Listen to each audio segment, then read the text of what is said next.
My Lord and my God. Ako po si Father Fiel Pareha at ito po ang ating segment, ang Daily Devotion, na kung saan tayo po ay magdarasal, magbabasa at magninilay kasama ng salita ng Diyos sa buong taon. Manalangin tayo. Sa ngalan ng Ama, ng Anak at ng Espiritu Santo. Amen.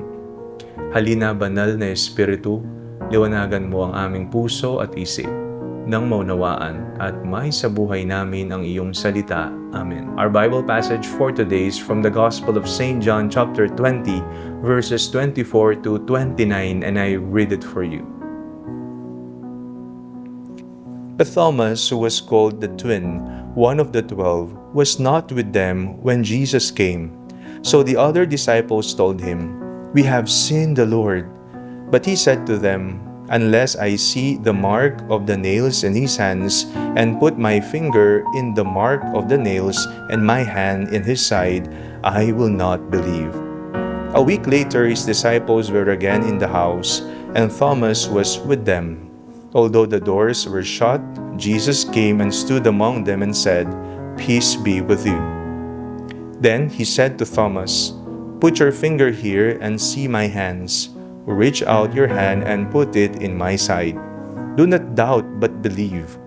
Thomas answered him, "My Lord and my God." Jesus said to him, "Have you believed because you have seen me? Blessed are those who have not seen and yet have come to believe." Lahat tayo ay nakaranas ng pagdududa. Marahil po, nagdasal po tayo para sa isang bagay, ngunit tila walang sagot ang Diyos. O kaya naman po, dumaan ka na sa matinding pagsubok at naitanong mong, "Panginoon, nasaan ka?" Minsan, naiisip po natin, totoo bang kasama natin ang Diyos? Hindi madaling maniwala kapag ang nakikita po natin ay ang kabaligtaran ng ating inaasahan. Ganito rin ang karanasan ni Santo Tomas nang sabihin ng ibang mga alagad na nakita nila ang muling nabuhay na Panginoon. Hindi siya agad naniwala. Sinabi pa niya, "Hanggat hindi ko nakikita at nahahawakan ang kanyang mga sugat, hindi ako maniniwala." Marahil, marami ang tumatawag kay Tomas na mapagduda. Ngunit ang totoo, naging tapat lamang siya sa kanyang nararamdaman. Hindi siya nagpanggap na naniniwala kung mayroon pa siyang mga tanong. At ano ang ginawa ni Jesus? Hindi niya pinagalitan si Tomas. Hindi niya itinaboy si Tomas. Sa halip, lumapit siya kay Tomas, ipinakita ang kanyang mga sugat at inanyayahan siyang maniwala. Doon isinilang ang isa sa pinakamagandang pagpapahayag ng pananampalataya sa Ebanghelyo. Panginoon ko at Diyos ko, my Lord and my God. Ang pagdududa ay hindi palaging kabaligtaran po ng pananampalataya. Kung dadalhin natin ang ating mga tanong kay Jesus at hindi tayo lalayo sa Kanya, ang ating pagdududa ay maaring maging daan tungo sa mas malalim na pananampalataya. Ang Diyos ay hindi natatakot sa ating mga tanong. Ang nais niya ay manatili tayong naghahanap, nagtitiwala at patuloy na lumalapit sa Kanya. May mga bagay tayong hindi pa rin maunawaan sa ating buhay. Hindi natin alam kung bakit may mga paghihirap, kabiguan o paghihintay.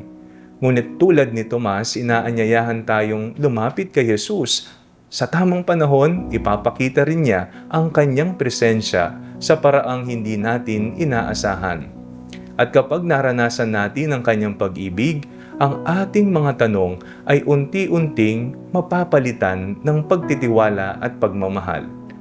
Ang pananampalatayang pinakamalalim ay hindi yaong walang tanong, kundi yaong patuloy na kumakapit kay Jesus sa gitna ng mga tanong. Manalangin tayo. Panginoong Jesus, kapag kami nagdududa at nangihina, huwag mo kaming hayaang lumayo sa iyo.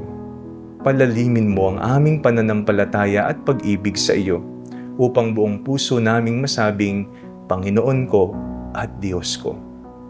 Amen. Sa ngalan ng Ama, ng Anak, at ng Espiritu Santo. Amen.